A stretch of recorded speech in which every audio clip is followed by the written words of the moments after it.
Cool. So I'm actually going to keep it quite short for my part. I'll ask a couple of questions to get the ball rolling, but then I would love this to be very, very interactive because I'm sure that you all have questions. And if you don't, maybe you want to take this moment to also like look at them, remember what you saw, and ask yourself, gosh, what is something that I would really like to know about? And then I'll come to you and see what that question might be.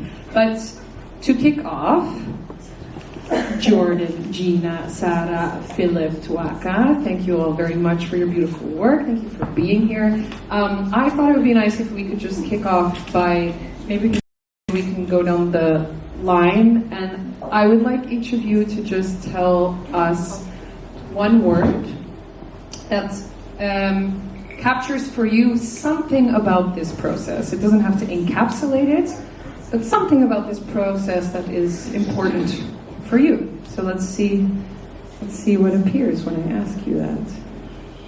Jordan.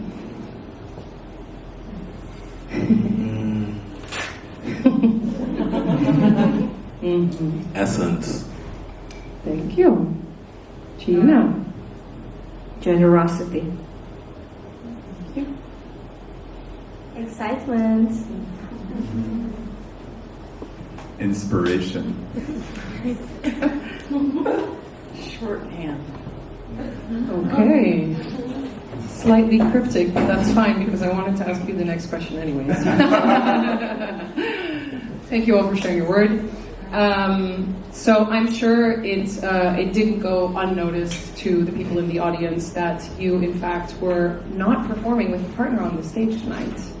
You did a solo performance, and I was wondering if you could maybe briefly tell us, like where did the waves part, and also what did that do to you, and what did it produce in and for you? Yeah. Is this on? Yeah. Earlier, you shared that spoken word artists and the dancers didn't know each other, prior to a couple of weeks ago, that they hadn't met.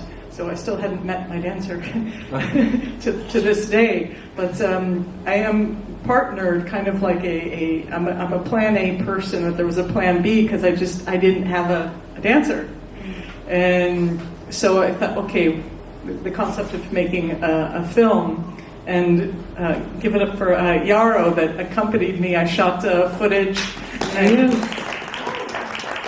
And to be less cryptic, the shorthand in terms of communication was great between the two of us. So we're just kind of like texting. I'm shooting footage, sending it to him, and 5 edits. And what's that? 5 edits. 5 edits. Oh, wow. Give him another round of applause. 5 edits. 5 edits. And so my dance partner is Yarrow, right? So it's like, okay, here's the situation, and finding movement in that, and so the collaboration was a nice surprise. I like that. I like the way that you can see also that as a dance and a partnering, even though what initially was meant to be was not to be, and in a way it's maybe it's also something that could have been expected from an experiment like this, because it was very daring, I think. And I have the idea that it pushed people in all kinds of ways, and it also kind of opens up this idea of like, maybe as artists we think, that we're very open to collaboration and newness and the unexpected, but in some cases actually it turns out not to be so. So I think that was, also a learning that came from this. A difficult one maybe to begin with, but ultimately I think you created something very beautiful. Thank you very much. So thank you for that. And Yarrow, thank you, Yarrow. So maybe also on the note of the unexpected, I was curious if one of you had an experience during this process that was for you very surprising or very unexpected in terms of what you thought was going to happen and what then actually happened when you guys got on the floor or started thinking together. Anyone? I could begin. Imagine. I'm shocked. So I think I really had no idea what to expect. And I was very surprised by just how quickly you and I started collaborating. It really, I invited her to come to Mesrab where I usually perform. I performed a version of this story, and then we just sat like on the benches on the back, and then like literally it was somebody lit a match to the firecrackers, and then we just went off, and it was amazing because I've never worked with a dancer before, but to have all of our ideas collide and clash, and we really just worked well together. You're very positively nodding, so I'd love to hear what you're feeling right now. Like, Phil is really great. He's got what he calls the Labrador personality. We know. And it's really, really fun to work together. We're very similar. And I think you were a bit surprised that I came to the Mesrab with a notebook of notes. Even though I hadn't seen the piece before, because I wanted to be somewhat prepared. But we really opened the space for what do you think, what do you feel, and it was very, it was very, very collaborative. There was space for both of us the whole time. A lot of respect, a lot of fun, and it was great. Like, I hope we can keep this going. Absolutely. Absolutely. I think a friendship has formed. Yeah. Yeah, and actually it's interesting that you say, I mean, the work itself was obviously philosophical, weighty in moments, but there was also, I also felt like a spark of a friendship there, and I felt that the way that you played together and used language and movement together, it had that freeness to it. So I enjoyed that quality of it as well. Yeah. Did you want to answer this question? Yes. Oh, go for it. I was thinking, and for a moment I was like, because when I knew I would pair up with you, I didn't have any expectations. So I think the moment when we saw each other and we looked at each other, we were like, okay, let's do it. And the moment when I was reading her text, the first thing I was thinking was, it's kind of dark. It sure is. I was really like, oh, do I want to go there? And then, no, it was really, so after when I was thinking about it, I said, you know what, why not? Let's do it. And then the moment when we started, it was really smooth sailing. And I think you did your part, I did my part, I let you be, you let me be, and I think that worked. And that's not always the case. That's really not always the case, because sometimes you're like, okay, it's gonna work, and then there's a lot of hazard along the way. But I think with Gina, it was smooth sailing, and we sort of think the same, even with lights and me sitting there, and then actually it's not possible, and I was like, I want to sit there, and sit there. So, yeah, it worked. Do you have something to add? Yeah, I think so. Also, I didn't have any expectation, also because I knew I was gonna ask a lot through my text. So in that way, I was ready for anything I was going to receive. If I was gonna receive something, so I was very, very open. Whatever was coming at me, I was ready to just take it in. But I think I was also ready to take care, because again, I knew what my words were and how dark they could be and how much it could ask from a performer. So I think I also just tried to let it go, to put it out there, and whatever came, it came, and that was it. And luckily we got along very well from the beginning, so yay! Well done. And I don't know if I'm speaking for anybody else here, but I know I'm speaking for myself when I say I was really riveted to see the different forms, feelings, energies that were produced. Like, this was a really varied evening, and I think something that really differentiates you two from them, for example, is that you very much stayed in your own space, but you kind of, made your words and your energies touch each other. So there was a really notable difference there. And I think that was really intriguing to watch as an audience, like the different ways that these forms can kind of touch and not touch each other. So, yeah, thank you for that. Maybe a final question, and I'll open to the audience. Was there someone amongst you who felt like, wow, I really learned something about myself, either as a person or as an artist, something that through the process you were like, okay, note to self. Dun, dun, dun. I'll go if I need to. I know. I think like one thing that was really, really nice with working with you is because we had that immediate spark, and like there's a lot of pressure to put on a show, and like I was also special shout out to Lauren, but working on our theater production of Always Aphrodite at the same time, so my rehearsal space was limited. So you could really come under this pressure and be like, oh my god, I don't have enough time to really make this masterful piece, or you can be benefited by working with somebody who really understands the spirit of play.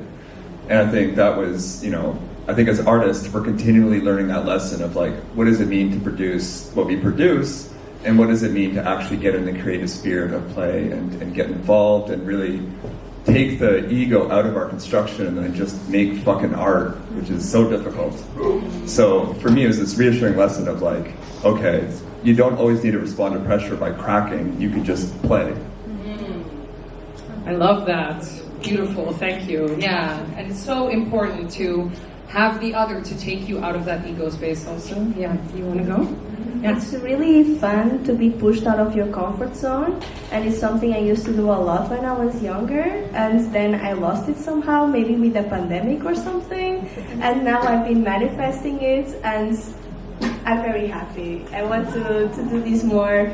I asked Phil to push me into more public speaking and storytelling, and yeah, I told you you're gonna dance. She's also a force feeder, so this is when she says Yeah. Force feeder and a Labrador. What more can we want? Because I'm Portuguese, it's part of the culture. You finish your plate, I make you a second one, right?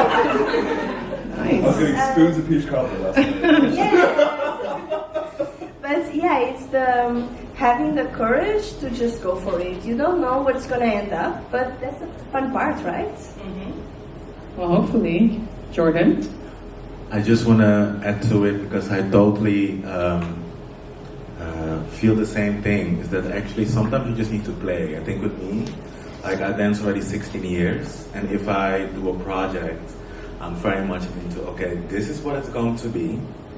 So this is the lines that I'm going to walk, because that is what I want to achieve. And sometimes it takes the fun out of it because you're constantly in, okay,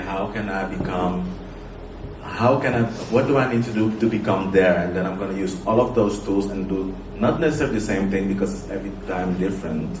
But there is this professionality and this push, and you must do this and you must do that. And I think working with Gina and doing this, I started to learn just to also play. Really, okay, you see the text, it's dark, but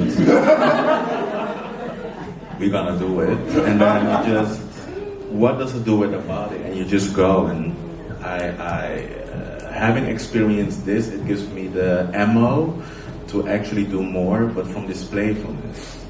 Because there's a lot more that comes out of playfulness than always doing things strictly. I love that. You know? Thank you. Yeah. It reminds me of a certain study that I once did that Gina is also very familiar with, where there was so much focus on what is your signature style? What is your signature style? That everybody was like, okay, the signature. And actually, once you get an opportunity to step outside your signature, you're like, I'm so much more than this, right? So that's awesome. Yeah. Well, for me it was a bit the same, but the other way around, because I think the first time we kind of met, Jordan was like, I need structure. Why? The process. So for me it was the other way around. Okay, can I think about structures even before I kind of know what I'm doing?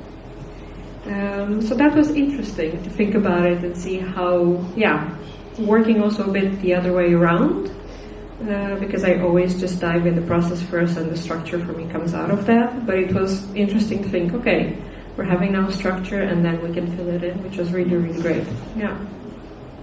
Yeah, you flipped around. Yeah. Nice. Very nice. Thank you.